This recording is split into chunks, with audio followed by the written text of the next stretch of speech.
This is the Manufacturing Automation Podcast. I'm Michael. And I'm Matt. In this podcast, we're going to discuss growing companies, automation and manufacturing, and how we're building the lives and businesses we want to see in the world. Hello, can you hear me all right? I can hear you great. Perfectly. Now, we both look dorky. The headphones on. Mutual. Yep. I want to touch base on a couple things. I haven't put a podcast out. That's on me. I've had a hectic couple of weeks. The 9-5 podcast, my audio actually sounded like trash because it was my headphones are in my microphone. So when I talk, I hear what I'm saying. But what happened is that I didn't check it on Squadcast, and it was picking up my microphone inside of my camera. That's fine. So I'm trying to clean it up. I mean, if you're okay with it, the most recent one, I don't actually even want to release. Oh, you don't want to release the 919 one? That was like my favorite one. Oh, really? Let me actually listen to it. Awesome. Okay. Why don't you want to release it? I guess maybe we can leave this in too. I don't know. I feel like I was kind of at an insecure point. Being candid, we were bleeding money, and I was trying to figure out why. And we'd grown really, really fast. And I think I didn't want to face the real business reality and conclusions that were the truth, right? And the reality is that, I had hired some really passionate people who were really awesome that I was overpaying, right? And the amount I was paying them did not, necessarily align with their value to the business. And I had to, adjust salaries. We lost a person. And it was hard to do. It wasn't fun. It sucked to say, wow, I made a fucking mistake. And it is what it is.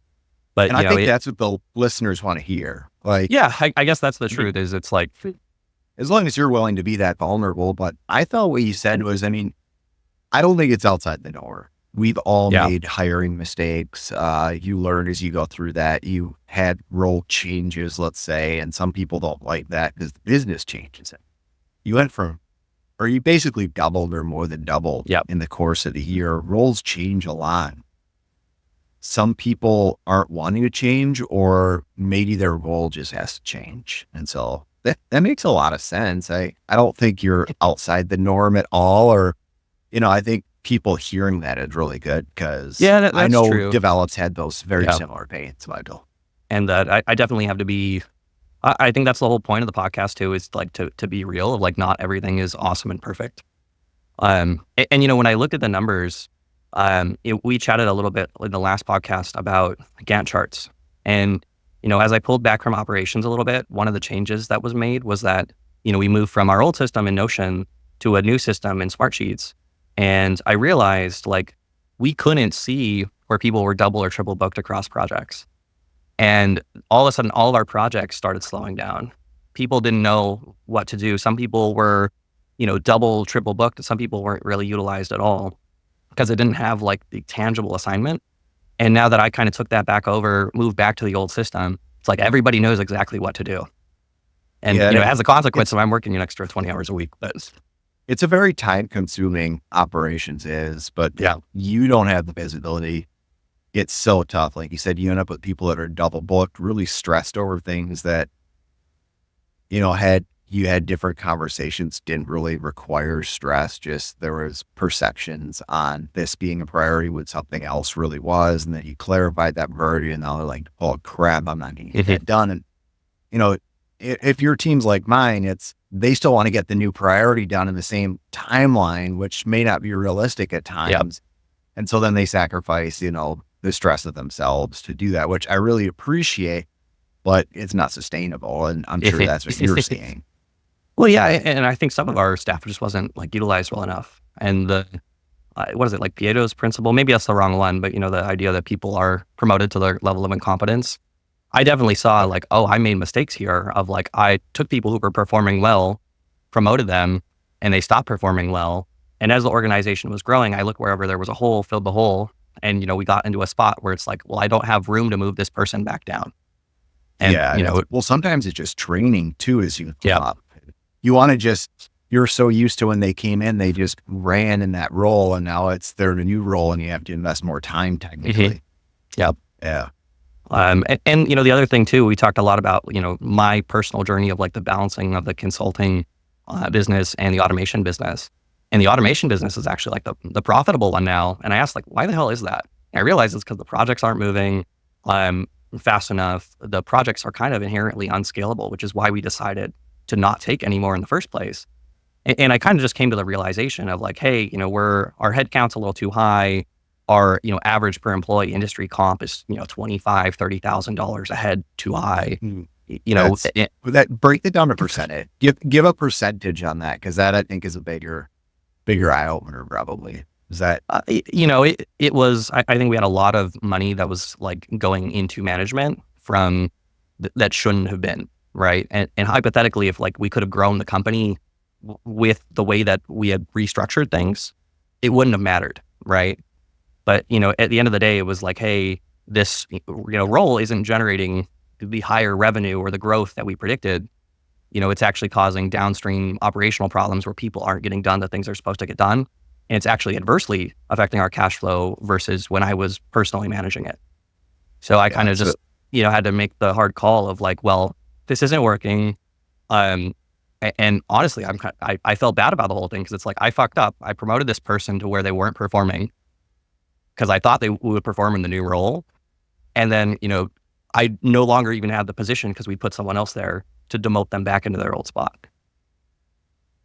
Well, I give you a lot of credit for owning there. That you made, at the end of the day, you own the business, you made the mistake. So own it. That's really cool to see that. How did the team take it when you made those changes?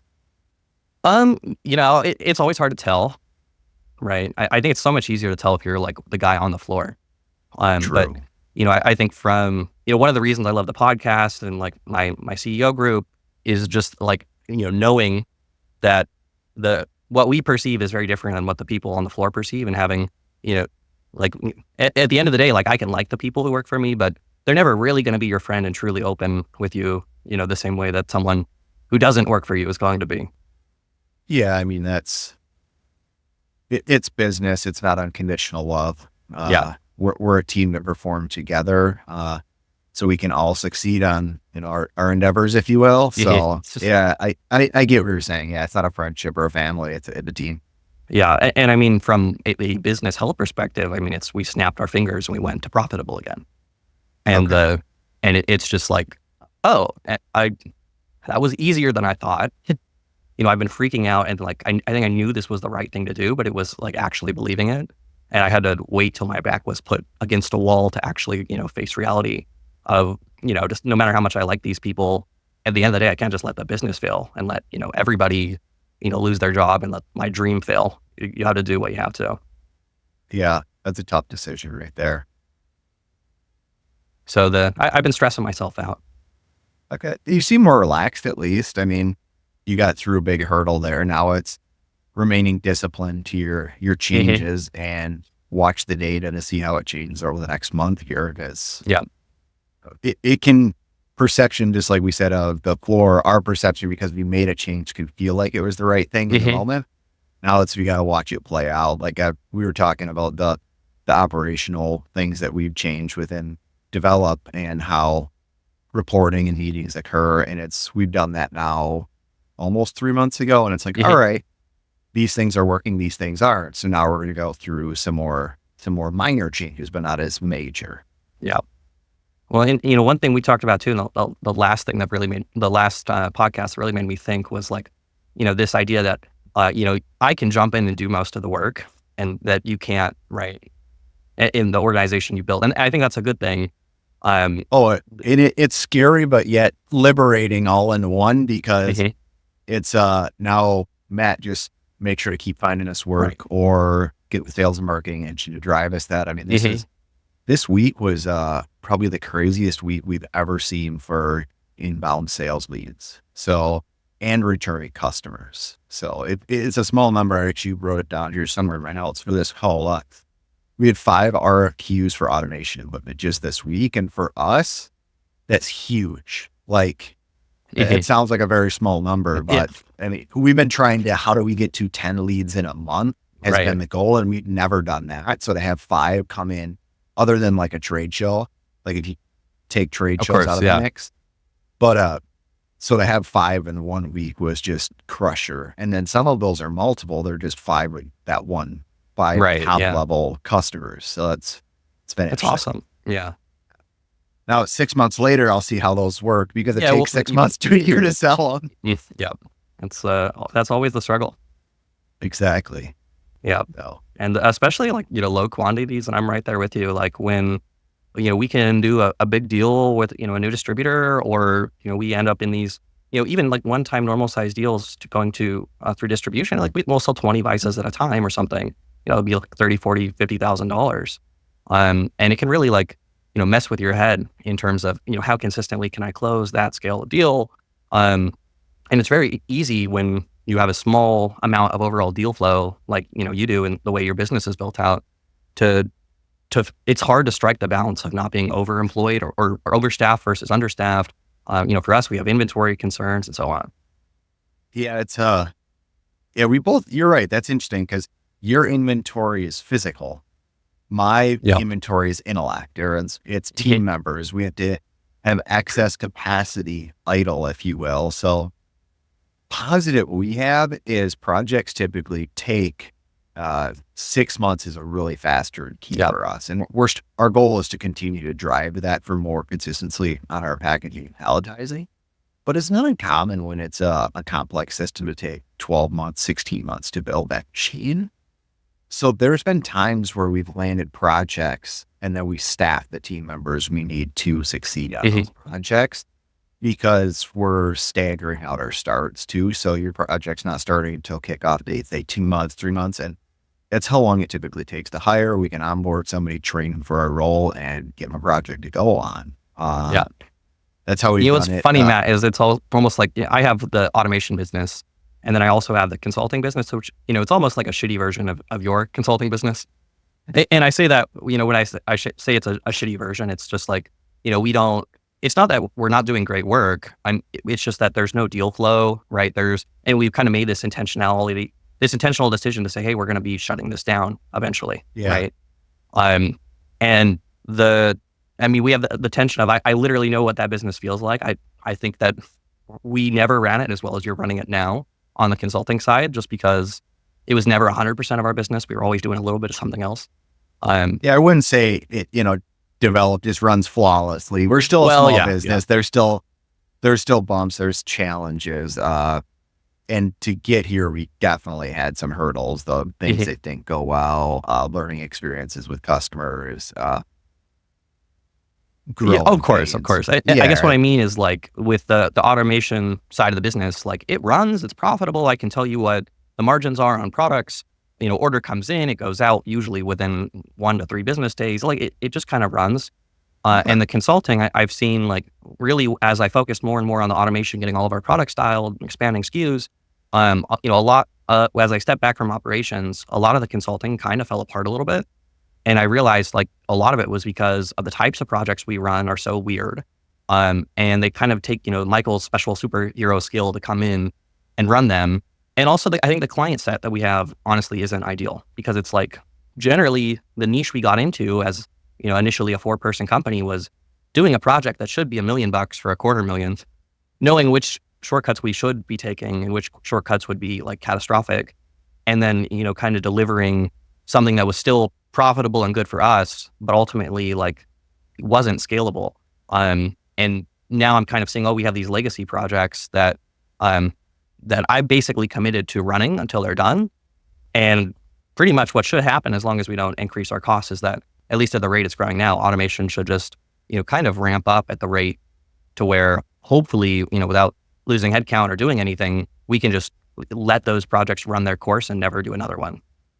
Yeah. That sounds like a great plan. And we've done some similar things like that in the past with clients that, we just didn't fit anymore. Like I said, we need a shift that we're only doing industrial. We're not doing consumer anymore.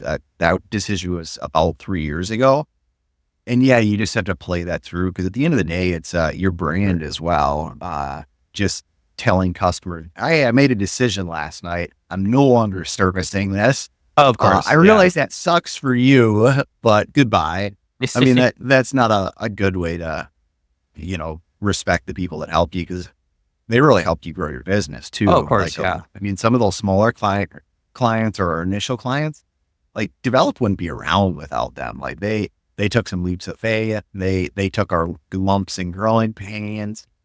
They heard we're having this challenge because of this, and they're like, we understand. And it was Yep. like, I can't believe you're just being so calm about this, but thank you.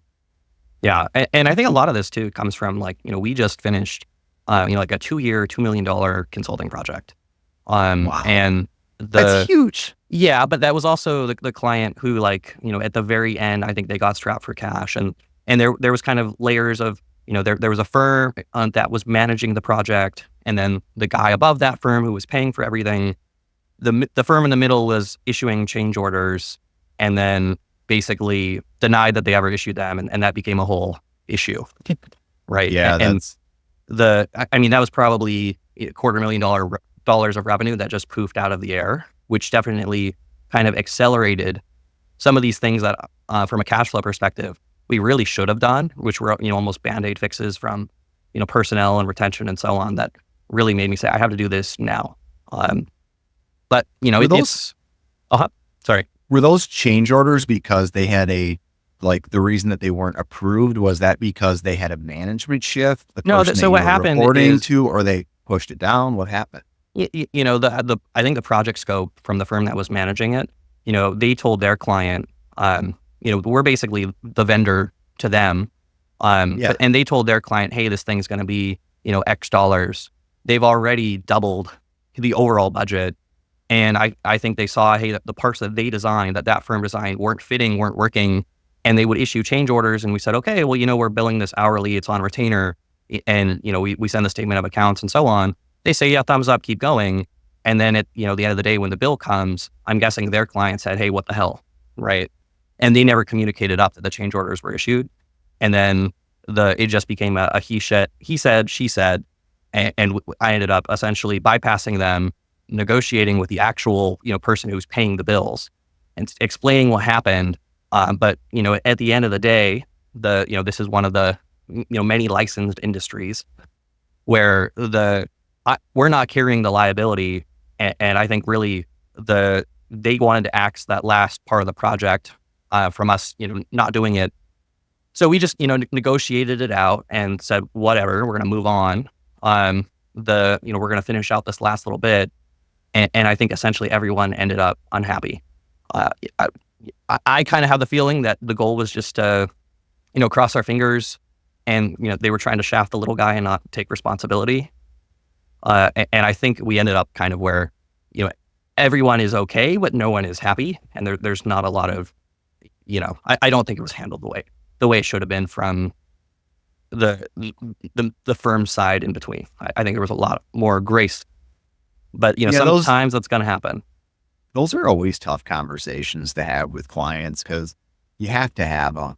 Yep. And at the end of the day, you both invested a lot in the relationship. And that's we've had clients that, they want to get hot on that when something's changing, or, you want to get emotional yourself because you're really frustrated. You're pissed off at that point. But at the end of the day, you both invest into a relationship that you can both probably make more money together by staying together. Well, yeah. Than switching. Yeah. Well, I that would definitely be true if there wasn't this kind of intermediary that was just lying, right? And sometimes it's like some people don't have integrity super high up on, their list of core values, and they find someone to throw under the bus, and, and it was us, and, it is what it is, right? I mean, that's kind of but anyways, yeah, let's move on to something more positive. I mean, that project honestly did really, that project, as well as one of our other engineering consulting projects, I kind of had to reflect on, with all this stuff happening, like, what was my original plan? And I said, hey, we're going to stay $1 million a year company or so. We're going to stay at 4 employees. We're going to build the automation product line. And we're going to slowly ramp up, slowly ramp down, ramp up the automation, ramp down the consulting. And then, of course, both of the big projects doubled in scope overnight, basically at around the same time. And then I was like, oh, we're going to hire people. We're going to do this. We're going to do this. And that plan went out the window. But, now that giant consulting project, ended $250,000 early. And now that our, other consulting clients have kind of gotten things down to what I think is a more sensible scope for their actual business scale. Um, Okay. Now that there's been a bit of a reality check there, I kind of have realized, hey, like things are actually going super great. The business is scaling, which is what I want. What I need to do is just, shrink the organization to the level where, we can manage these two, consulting clients we have, not take on any more, and just keep focusing on pushing the envelope on automation and then ride the projects out till they're done. Was there other did you evaluate other budget cuts throughout that process? Because I know when we've had to go through that, it's amazing.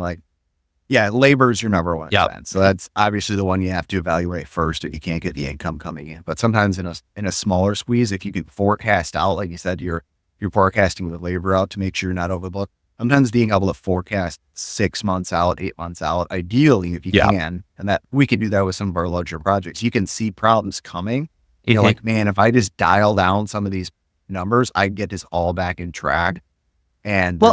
there's So nothing to be we did worried a little about. bit of that, and there's things like, okay, we spend, I don't know, 15,000 a month in rent and this and that, Yeah. and there's 10 grand a month in machine leases, and we have a lot of fixed You costs. you Yeah. lease all your equipment. I mean, some of it's owned now, but it's when I say leases, they're all $1 buyout lease. It might as well be financing, right?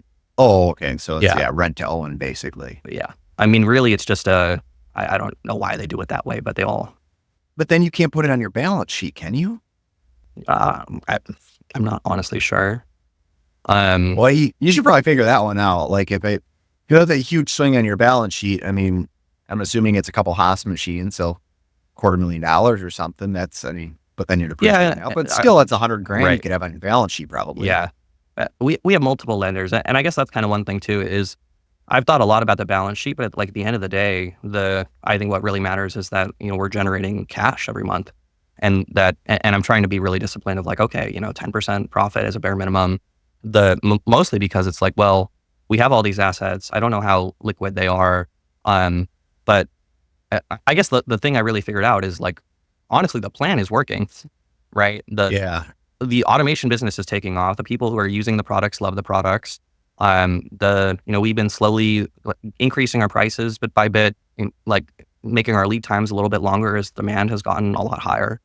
And everything is working there. And I guess I kind of got into this stress loop of not seeing the bigger picture that my plan is working, because it's like, well, we only profited $5 grand this month on $165,000 of revenue. Like, what the hell's going on?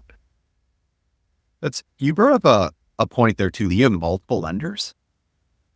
Yeah, I mean, the one of our one bank we used to love got bought by another bank. Oh, And then it's like, the ENGS was, like they were awesome. They had a guy that would just call you and like, how you doing today, Michael?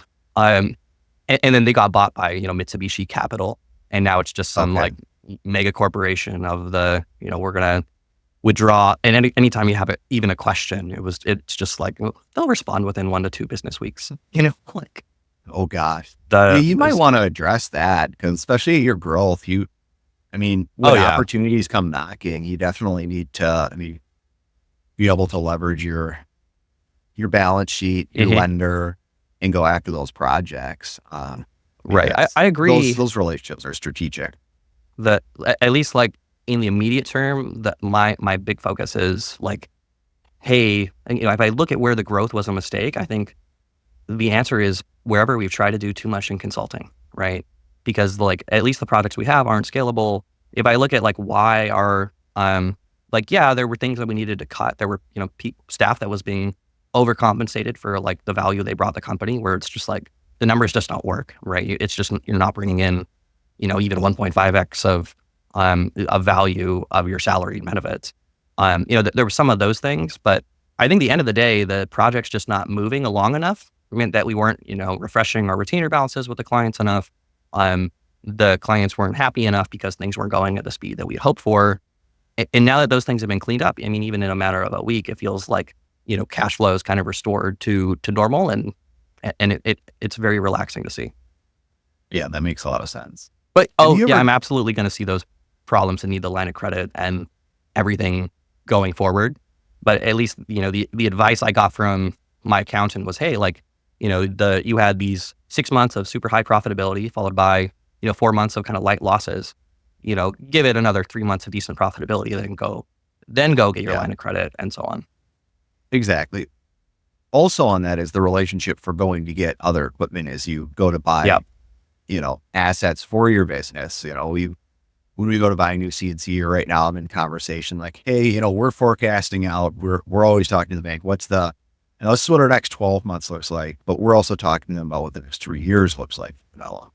So like, hey, we're looking at a building expansion plan here. If we trigger event on revenue hits here, and if that occurs, we're also going to be buying this other equipment to support that, because and we're talking trigger events with them. Like, all right, how does that look? What do you need to see? So if I close these deals, or the team closes these deals for projects, and we need this space, we need this equipment to succeed, can I even get the financing to do it? Get that financing? If not, what do we need to change so we can get ready to get it?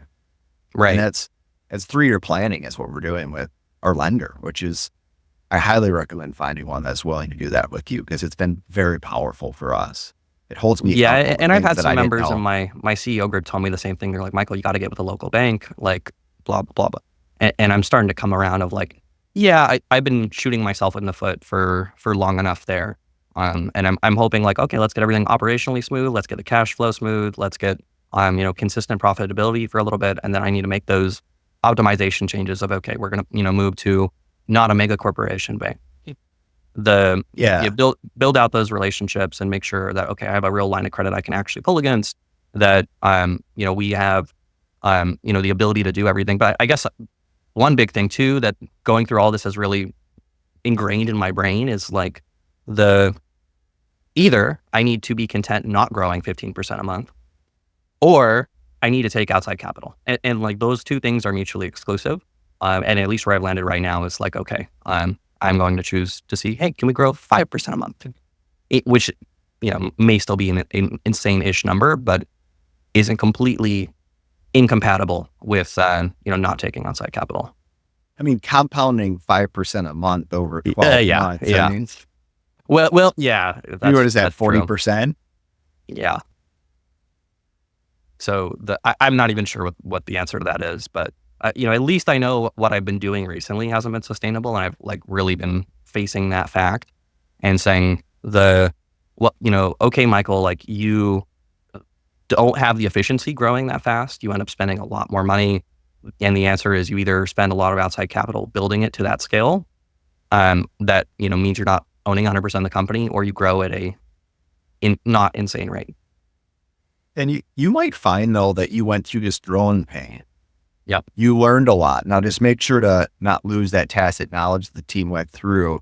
Deploy those learning experiences. If you were still that larger company, you might be able to see that same growth next year with less pains, because you can control the process more because you've been there. Like I don't actually even with like losing one person and some like minor salary adjustment, I don't actually expect our revenue to decrease. I expect it to increase. And I guess that's another thing that I've really been trying to figure out is like, well, what is revenue per employee? Obviously I don't even know what industry we're in. Are we a machine shop? Are we a manufacturer? Are we an OEM? Are we a consultant? We have had revenue per employee as high as $400,000 and as low as 170. So trying to find out what the number is. And I think there was also a lot of me like growing for the sake of increasing headcount, because I wanted to say, I have 11 or 12 or 13 people who work for me, when it didn't actually mean the top line was higher. Yeah, I've heard the 250 to 300 is a common healthy number to be in, unless you have like some insane engineering you're in. But we're both kind of in that manufacturing realm. So that's where I've been living. And when we stay in that number, I think you're in a healthy profitability. You're not, at 250, you're not crazy profitable at our size, but you're still moving the needle in the right direction. Yeah. So yeah, there's a lot of things I'm still figuring out, and I'm trying to really figure out what my mindset is. But at least I've started out by making the hard fixes, and I think I've really figured out what I want. Right? It's like, okay, I want to optimize the business around my dream of taking CNC tending to the masses, quote unquote. By the masses, I mean industrial, small to large CNC machine shops. I don't No, I get necessarily it. mean every guy in his garage, though I'd love to do that. And but I think at the end of the day, I want to be at the helm of it. And, unless there's a really good reason, I think I'm probably going to not take any outside capital. Yeah, you've been struggling with that question for a little bit. Oh yeah. Like I know we talked about it at IMTS this year a little bit, but it's one. I mean, that's something that we were talking about. It's something made a decision early on because having met venture capital, oh my gosh, I didn't get a good feeling from any of it. Like, Yeah. oh my gosh. And, I did my first company that way too. And there was, a lot of I think like the way the venture capital system is built, they almost kind of thrive on, unhealthy dedication on, taking someone with a dream and getting a product or a concept to a technological point where you then replace that person with, a professional operator, basically. Yeah, that's a portion of it. I think thing that I struggled with the most is the reason that I went into business was because I wanted to own a piece of something. Yeah. Like it ate me alive at my previous jobs, walking in the door and owning a bit of it every day. It's just a weird thing I can't describe. And then it felt like going and getting that was like losing that control or that freedom. For me, Yeah. that's what I really struggled with when, I guess it's been in 5 years since that was even entertaining. Yeah. And yeah, there's different ways to lose that too. I mean, you get the wrong, operator into the position, and or you let a bean counter kind of run the company, and then all of a sudden, yeah, you see it at like every restaurant ever, right? You have some passionate chef and they make great food, and their margins aren't amazing, but the food is the number one thing. And then they go start another restaurant, and then the bean counter comes in. The ownership wants to squeeze as much profitability as they can. And in 5 years, it's just a totally different restaurant, right? Yeah. And it's just like the food's not that great. And we've written some blogs about that on the cost containment being kind of the poison to like what once was a good business. Because you're right, it changes it. It changes it from what the original vision was for the person that started it. But somebody comes in, it's a cost container, an accountant, CFO, and all they do is drive the bottom line. I mean, I understand it. That's what they're typically hired to do, but there's a sacrifice. Yeah. And that's what's difficult too. And I just saw that and saying, hey, these people are really passionate, but they're not delivering the value that I'm paying them. So then, there has to be a tension there, but when the tension gets pulled one way or the other, if it's pure passion, then the business will get into a state that's unsustainable. And if it's pure bean counting, the whole fucking thing is going to collapse to the ground. Right. So that's the struggle. Okay. Yeah. What was something that excited you this week? Like what jazzes you up that you got to work on, that you got done? I mean, I guess I've been working on, I've seen our team just be a lot more efficient. I think people didn't know really what to be doing. I think that now that everyone has a Gantt chart that they can say, oh, this is the thing I'm going to do. And they know when I expect to buy, and there's communication back and forth of, hey, is this realistic? Do you need more time? Whatever. I think that has me really excited. And the other thing that has me really excited is our sales guy is just killing it. We're just closing a lot of automation business right now. Good for you. Does Smart Sheets is the new Gantt chart tool? No, we totally killed Smart Sheets. Okay, which one are you on?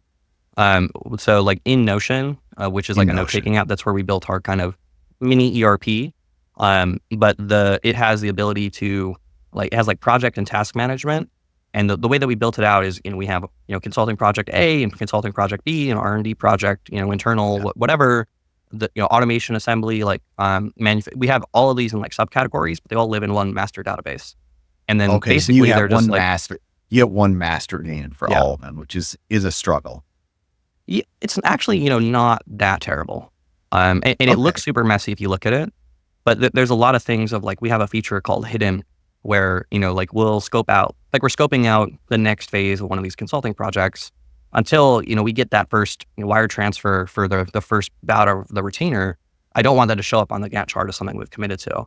So, we create the Gantt chart so we can show it to the client and plan for it, but we hide it all. And then I have it only showing, within like 1 week behind and 3 weeks forward.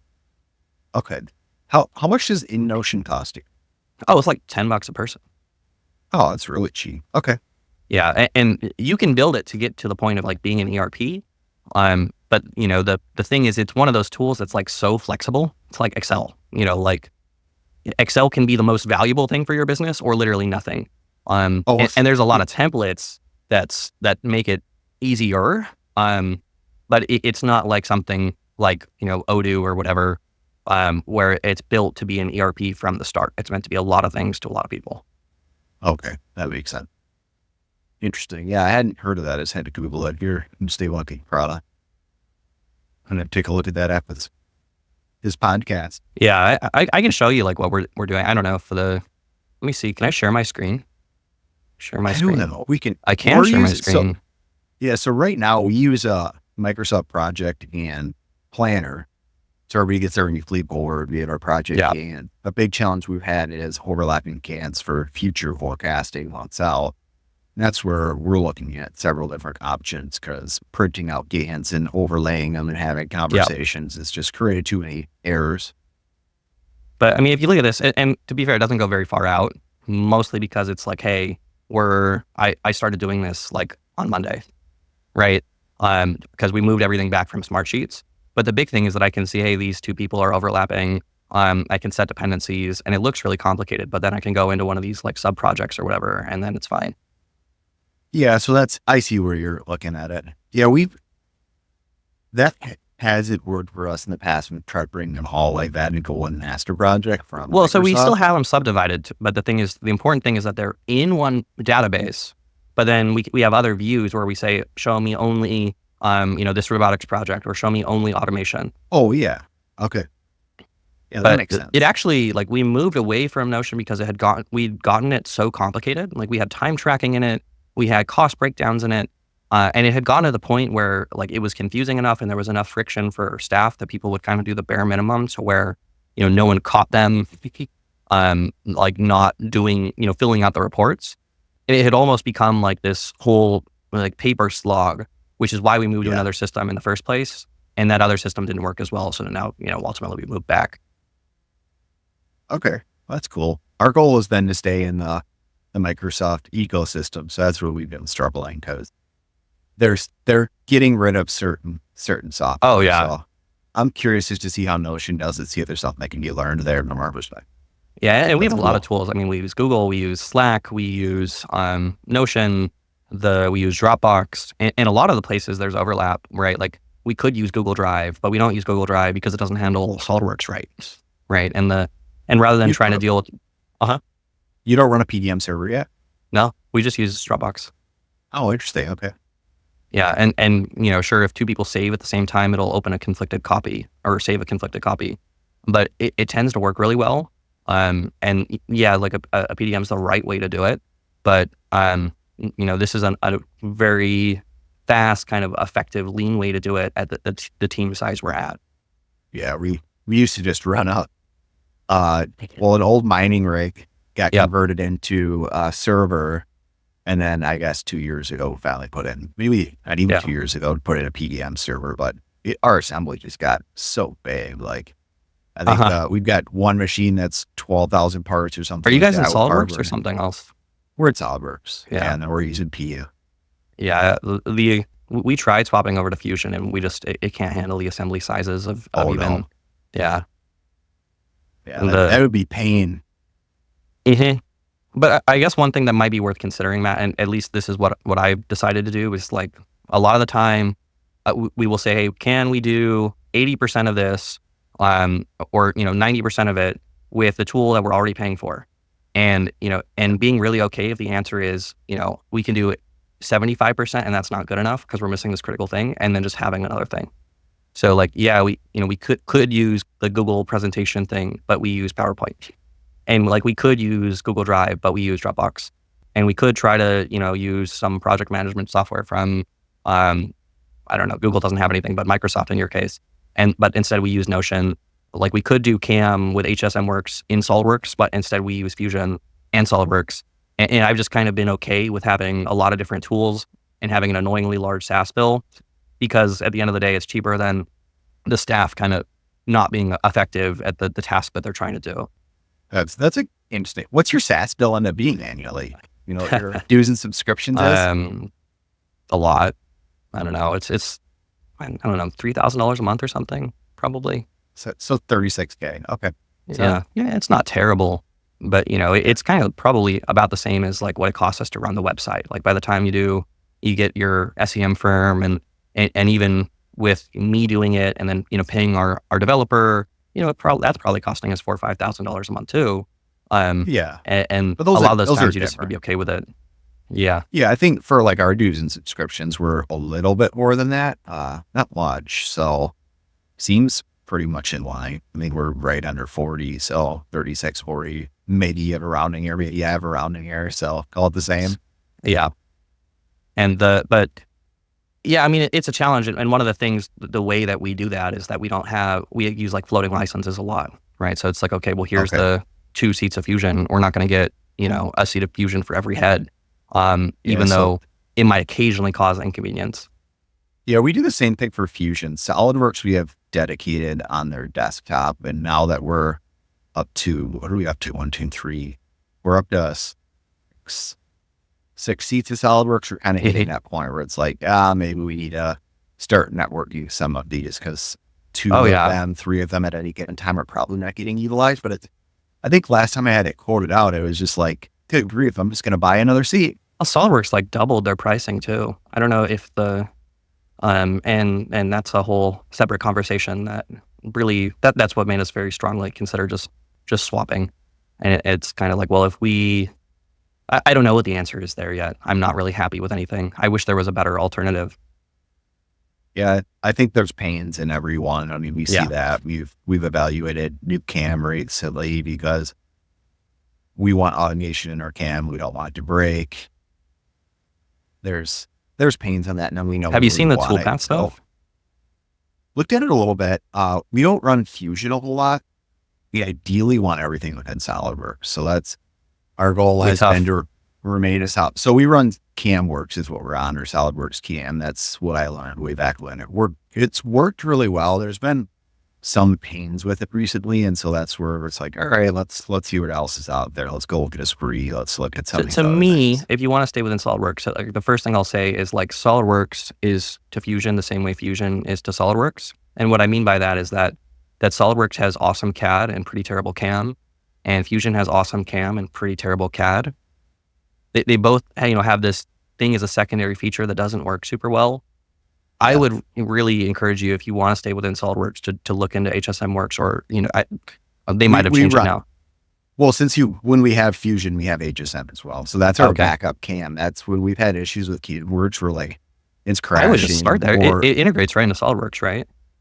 It does, yeah. So that's David on our team uses that.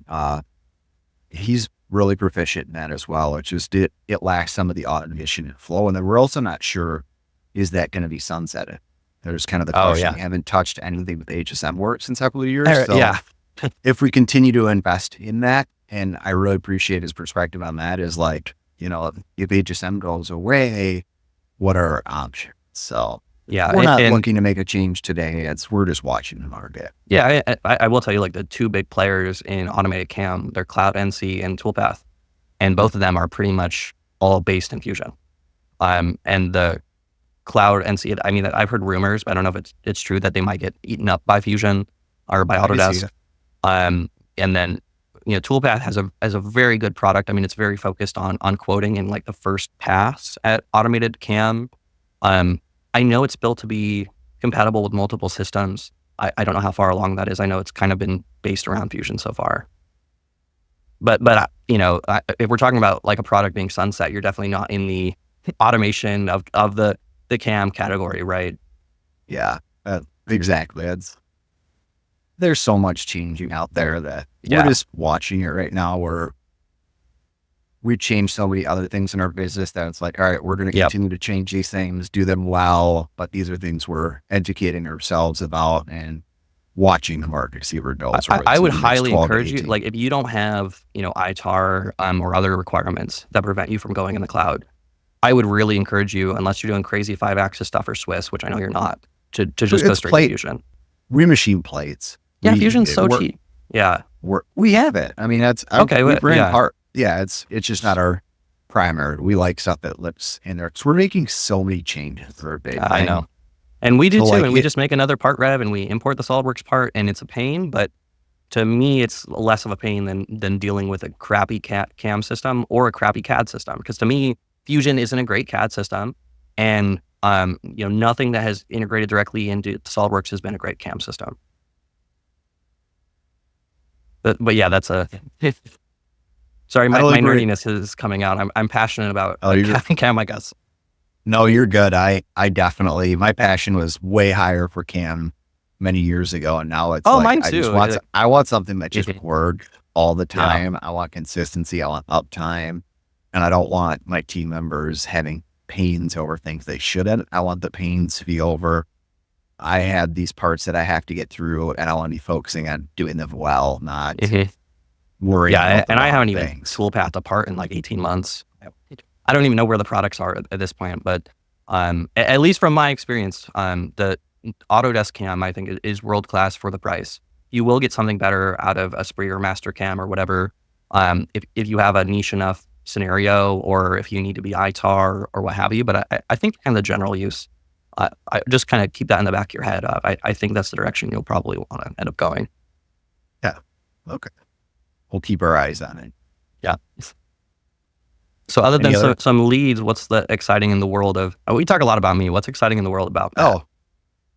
This week was fun. I was working on a lot of just different contract changes. So we're doing a bit of a shift on something we're adding to our SFW. So clients that are now coming to us with projects over $250,000, we're offering free marketing with our projects.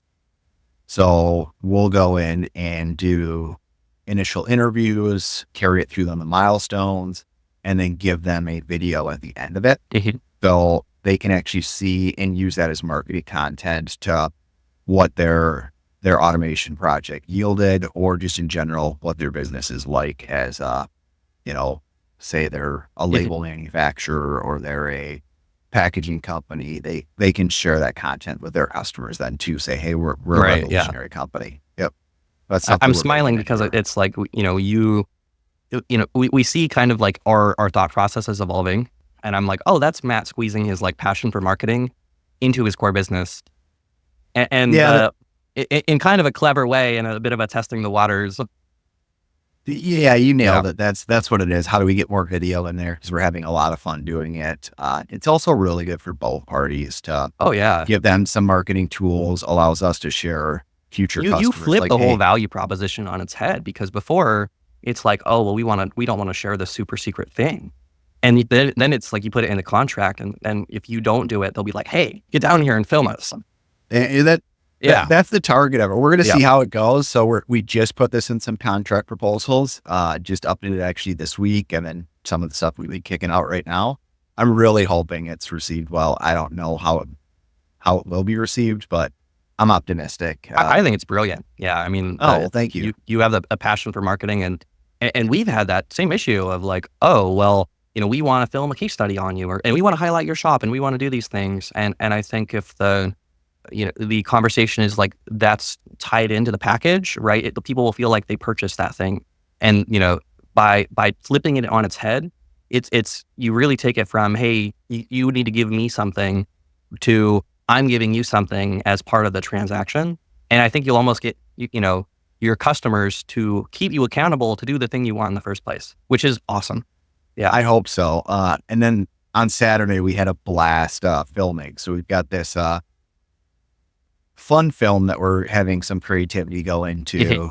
So we'll see how it lands. A little bit different than any other films we've got for develop. But as you know, we're very passionate about Made in America and supporting our local manufacturers, calling local the lower 48, as we like to say. But that's really, at the end of the day, is kind of focusing on that. It's a fun twist that we're kind of excited about. Yeah. So we'll see how that one lands. I want to see where that goes. And I really like that idea. And I might steal that one of just like packaging in of like, hey, when we do a real turnkey, we're going to sell you, as a zero cost line item or whatever. I'm putting a cost on it. Yeah. I'm putting a cost on it. I'm showing them how much the value is. But then I'm saying, since your project is over $250,000, this is pro bono. We're putting this in Right. because Yeah. we're Oh yeah. You got to put a considering price you. on it and then a discount. That's the same. Yeah, Yeah. yeah, we're viewing it as our high value, high profile growth client or growth minded clients are getting. Oh yeah. That makes a ton of sense. Yeah.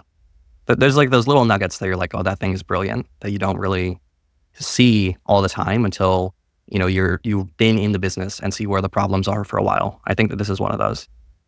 And I know you're really That's passionate about marketing. So yeah, yeah. that's definitely the Saturday filming. I mean, 4 hours just disappeared, and we were supposed to do Yeah. like another 4 to 5 hours of filming, and we had this like torrential downpour that wasn't even on the radar, and we got 4 inches of rain in like Oh my 40 God. minutes.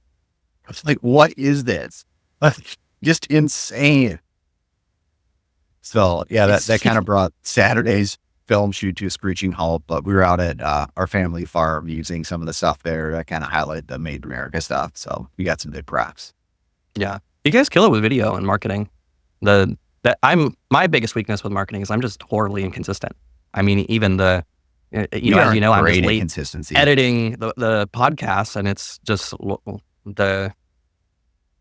we get into these loops where it's like, I need to fix this and I need to fix that and I'll, sometimes my focusing is on marketing, and then, I'll do what I'm probably going to do now and edit 3 podcasts in a row back to back.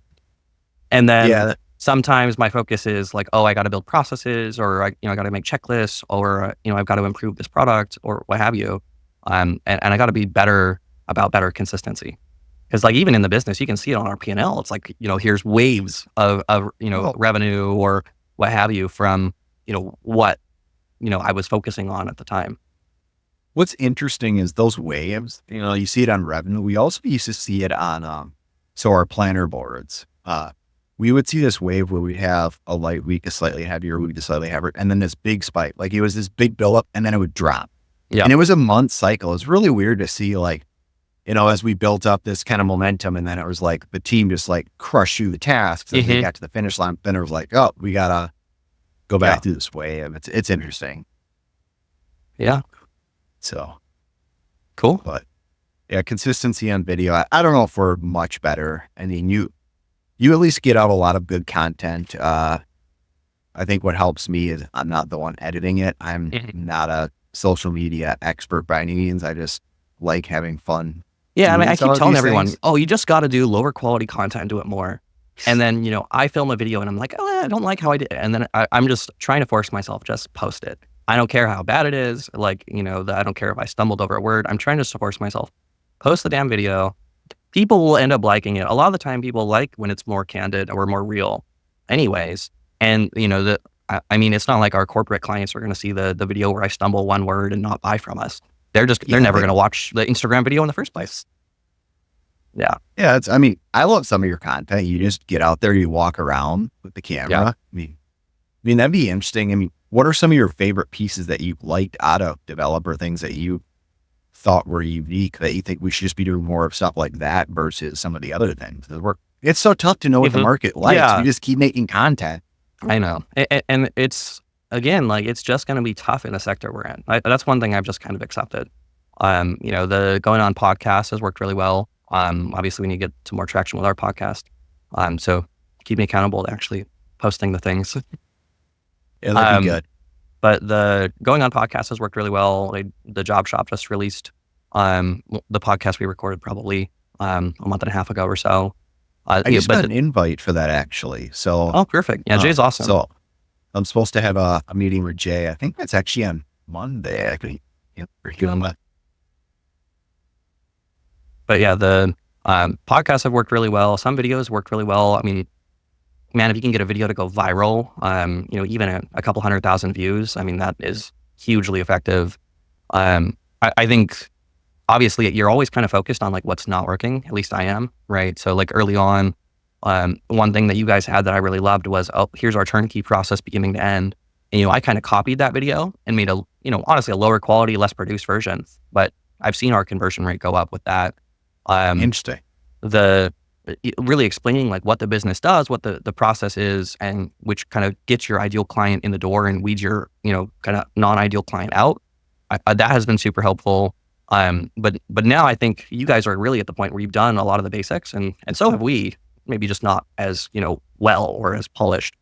And now it's really a content game, and how much time and energy and money, and how are you going to budget it, and how are you going to look at the ROI or the ROAS? And um, now we're in the hard part, right? Yeah. We got that. That's an interesting point, because that's been our challenge internally as we are trying to decide what to do next for videos. Because I had this list of educationals, like, Yeah. if we get the, like you said, the turnkey, how to use our automation ROI, the budget for large capital expenditure automation equipment. What's our machine build process? Like, these common questions I get from potential customers, those are done. But now it's like, what's the sauce that we're going to start cooking here, if you will? And we've decided that it's like, all right, let's focus on the brand of development. Who are we as people? And that's kind of what you'll see. You saw the one like Chad video, like, yeah, we like to have fun. You made a comedy skit about a robot. And then we've got the American manufacturing that we're trying to get some like inspirational with some of that stuff. So we're going to see if brand works. So I don't know. Yeah. I mean, with that, like, I think once you're into content marketing, it really is just about touch points, right? Because like, at the end of the day, like 99% of people who see the content are never going to buy a thing. They're never going to trade $1. And that's totally cool. But I think the big thing is that the people who are going to spend money, for us, like apps engineers, it's like apps engineers at a production facility with more than 10 CNC machines. Like, those are the guys who we want to get to. And they are probably not the people actually interacting with the content, because that's the guys who just love it and are doing it on their own, right? But just having those touch points, I think even more is probably way more important than the quality, and just figuring out where are they spending the time. And like, we've seen, like, I can take a crappy Instagram post and put it on YouTube Shorts, and we'll get a couple hundred views at least. And it took 30 seconds to do. Their Instagram, Facebook, I think there's a real TikTok. We have never seen work on industrial. It just doesn't. We post all our stuff there too, and like, I think we don't even have bother anymore. We have less than like 10 followers on TikTok or something. I think it's all like even that, like, LinkedIn has like a shorts now. I don't know if you've seen that. There's like LinkedIn video, and it's literally YouTube Shorts, but on LinkedIn. And then, get this business guru content. And I have a love-hate relationship with LinkedIn, because it's like there's so much guru, I'm the business king, and not very much vulnerability there, but it also is a great place to connect with the right people. And there's positivity, but a lot of the time it crosses the line into like toxic positivity, right? What do you mean by that? Toxic positivity? I haven't heard that. I guess it depends who you follow, right? But there's a lot of people who are like, oh, if you just pull yourself up by your bootstraps, you should be a billionaire by now. Okay, yeah. It's anything. Too much of anything is a bad thing, right? And that can be true of positivity too. Yeah, it's true. So I guess that's what I mean. But I think just having a lot more touch points, we've seen really good success with. And I'm kind of annoyed at myself, because like, especially with IMTS being so hectic and trying to deal with all the leads and actually fulfilling a lot of the just, orders that came out of it. I haven't been as good about being, just in front of the camera for 30 seconds at a time and keeping those touch points going. Yeah, it's our video guy went, so he's an intern, and so he's back in school for a large portion of it. And it's like, now our touch point, because he used to just be like, Matt, we got to film today. We got to film. I'm done editing. And it's like, I kind of miss that. Like, you would just be like, or he'd come in and pick something we're filming today, or gotta have something ready for tomorrow. So I guess there's how much time do you want to be? But you mentioned like, oh, if I didn't do this, I'd be an actor. Maybe there's not anything wrong with like, you still need those videos. You still need the the blogs and everything. But I don't know, maybe consider just picking up the phone, filming a crappy video, and just trying to have the discipline of posting it. I don't think I would be an actor. Right? I said that's something I would have loved to have done. I don't think I'm definitely good enough to be on camera. I think I'd have to cut like 5% body fat. No, okay, you stop. I just think I don't know. I feel like I have a face made for radio, more than you do for sure. But I mean, I don't even have my front 4 teeth anymore, so I can't believe I'd qualify. All right, you make it sound like they're just hanging out there, not that they're just fake and no one notices. No, but I mean, just even with at IMTS, Like, I'm not going to pretend I'm a celebrity by any means, but, I felt like I had tasted 1% of what, Jay Pearson or Oh Saunders yeah, or Mark Terrierberry were just random people I'd never seen before in my life. Like, oh my that's God, it's crazy. Michael. Oh, And I that's was like, cool. Yeah, that's this is weird, but awesome. And I think you kind of have the same opportunity to do that thing. And, at least having some amount of recognition meant that, in those like networking events, I was talking to people I probably would have been, shoot away from otherwise. that's So interesting. there's value there, but it's just whether you want to actually just pick up the camera. Um, and, I say that also saying simultaneously, I'm not nearly good enough about it. I know what I should be doing. Yeah. Yeah, it's accountability. That's probably it. It's no different discipline. You gotta, wake up, go to work, have fun. It's Mhm. work out at the end of the day. Make sure to take care of yourself. Give the team what they need when they need it. It's rinse and repeat. Yeah, and I found too, the more like human the video is, like the more mistakes you make. I guess like the long format like this with the podcast, like the almost the less produced or the less corporate the video is, the less overall negativity you get as well. That's The interesting. with especially Facebook, we get a lot of people who on our advertisements that are like, oh, this is taking away jobs, blah blah blah blah blah, and we're just like, well, the alternative is that they all go overseas. So, but There's always critics. oh yeah, yeah. We, But I mean, I don't really see that when I'm the one in the video talking about the product, right? Um, interesting. Okay, and actually, the more scripted the video is, the more or the less positivity I see overall. Um, that's really interesting. Okay, and I don't know because I don't do like longer format videos like that. I don't know how that looks, but at least especially on these short form channels, Instagram, all the TikTok copies that aren't TikTok, basically. The YouTube shorts, LinkedIn video, on all of them, there's just, I think, like totally unpolished, just walk and talk with a product, or for you just, go and say, hey, this is the machine we're building on, or this is the thing we got stuck on. They seem to be received really well. And I think the big thing is that it serves as, another touch point. And I don't know who your like customer persona is, if it's, some procurement guy or you're trying to hit C-suite level at these companies or whatever. yeah. We're usually working with uh, engineering directors or operations directors to like COOs, CEOs, presidents, owners. Yeah. That's typically where we're living. What's like typical Uh, company size that you guys sell into? 10 million is more on the small side. Some of our bigger companies are 400 million. And then I know we have one, I don't even know what the market cap is on the other one. It's got to be in the billions. Yeah. So we're kind of that swing. I think the smallest that we're really good for is 10 million. Yeah. And then Anna is road serviced. Yeah, we've really started thinking about our like customer persona, not by like overall revenue, but by production facility size. Because Yeah, that's a good way to look at it. especially when we're doing like a publicly traded company, right? When it's like that, there are 45 different production facilities or whatever. Well, realistically, there's going to be a level of separation. Like you're not going to get the CEO of, Kennametal to pick up the phone to buy a spindle gripper. It's just never going to happen. You'd So be surprised. yeah, well, give me a call.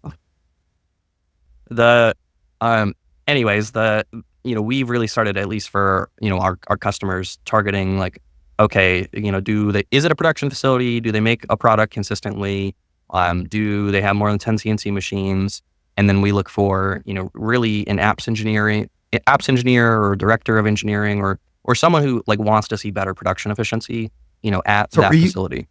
are you actually doing cold outreach like that then? Oh no, that's another Oh, a whole different thing. So, but before we had like a real sales process in place, what we were doing was essentially just, and this was while Instagram and Meta ads were working like super well. We would just pour money into the Meta Facebook machine, and then enough would come back that it would kind of grease the wheels and things would move. And we were doing like no outbound whatsoever. Then those things didn't work, and we've been shuffling around, and we started content marketing, and it kind of worked. But it's difficult too when talking about cold outreach, because like you don't want to be annoying, right? yeah. Even with IMTS, we kind of have told everybody like, when should we talk to you? we don't want to be the Sweet. people bugging you. Tell us when you're ready, and they say 2 months, and then we put a thing in HubSpot that says follow up in 2 months. The No, I think that's great. cold outreach is even harder, and it's not something we've done yet. But we've considered doing Don't something waste your like, time. yeah, I don't know. It's I guess for us, yeah. I tried it years. Maybe now it'd work again, but I mean, I spent a little bit of energy on it. It was like what The worked for the question me. is how do you do it? And like, do you have a list? It's part of the reason we've never done it. It's like, I don't want to go and sign a 2-year contract with Zoom Info or whatever, because if it doesn't work, it's going to cost us 30 grand, one way or the other. Yeah. But you have to buy one of those tools like that, scraping email signatures or from a list somewhere, and then have, the right thing that's not too pestery, that's not, I bought your email from a list, and really, you read the email and make them say, ooh, this is interesting. Um, and that might even just serve as the first marketing touch point. And then, they Go, come back to you in a year when it comes up. go to your local university. They have already got a lot of those tools for scraping that data for research. And typically they'll work with local businesses, especially if you're willing to work with other students. Yeah. So But I mean, we haven't done it yet. It's like been in the back of my head, and it's like, if we're going to do it, I want to do it in a way that's not salesy and obnoxious. yeah, it's And tough. oh yeah, it's tough. And the reality is, like, no one really loves sales guys, but like, there are lots of businesses, especially kind of in our size range, where I really think, man, if these guys just had a sales guy, they would really be blowing up. Um, the and not everyone wants to blow up, and that's totally fine. But I don't know, I do. Right. Yeah, there's Yeah. lifestyle businesses. I mean, I really respect a lot of those. I didn't understand them for a long time. And once you're in business for several years, you go, I get why people do that now. Mhm. But it's Yeah, like, yeah, I that's get still it not more my now, but I'm agenda. still like, that's probably never where I'm going to be. Um, yeah. Cool. So Well, you want to that's wrap up there, Matt? sounds good. Yeah, not lifestyle business for us. Yep. Growth, but hopefully like sustainable growth. Yeah, exactly. Yeah. We don't want to kill ourselves just for growth or sacrifice what we built just for growth. Cool. All right. I'll cut it there. Thank you so much for listening to Matt and I's conversation this week on the Manufacturing Automation Podcast. If you like the podcast, please share it with a friend or give us a 5-star review on Spotify or Apple Podcasts. We'll be back next week to continue sharing our respective journeys in life, business, and industrial automation. Thanks so much.